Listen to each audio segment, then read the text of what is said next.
இட்லி, தோசை, சாம்பார், இதை தாண்டி நம்ம தமிழ் பாரம்பரியத்துல எத்தனையோ பொக்கிஷங்கள் மறைஞ்சிருக்கு தெரியுமா? அப்படிப்பட்ட 20 வகையான உணவுகளையும் அதன் அரிய நன்மைகளையும் பார்க்கலாம் வாங்க. பருத்திப்பால் சளி இருமல் நீக்கும். உளுந்து களி எலும்புகளுக்கு பலம்.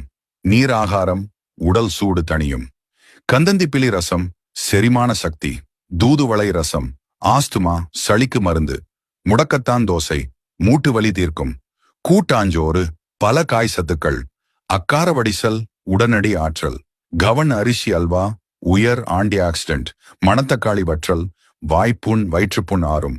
வரகு பொங்கல் சர்க்கரை நோய்க்கு நல்லது. தினை பாயாசம் உயர் புரதச்சத்து. பனங்கிழங்கு புட்டு மலச்சிக்கல் நீக்கும். சுக்குமல்லி காஃபி தலைவலிக்கு நிவாரணம். இஞ்சி முரப்பா பசியை தூண்டும். ஆவாரம்பூ டீ சருமப் பொலிவு. திரட்டுப்பால் உடனடி புத்துணர்ச்சி. வல்லாரை துவையல் நினைவாற்றல் பெருகும். நார்த்தங்காய் சாதம் பித்தம் குறைக்கும். கேழ்வரகு கூழ் உடலுக்கு குளிர்ச்சி. இதுல எதை நீங்க சாப்பிட்டு இருக்கீங்க? கமெண்ட் பண்ணுங்க. பாரம்பரியத்தை மீட்டெடுப்போம்.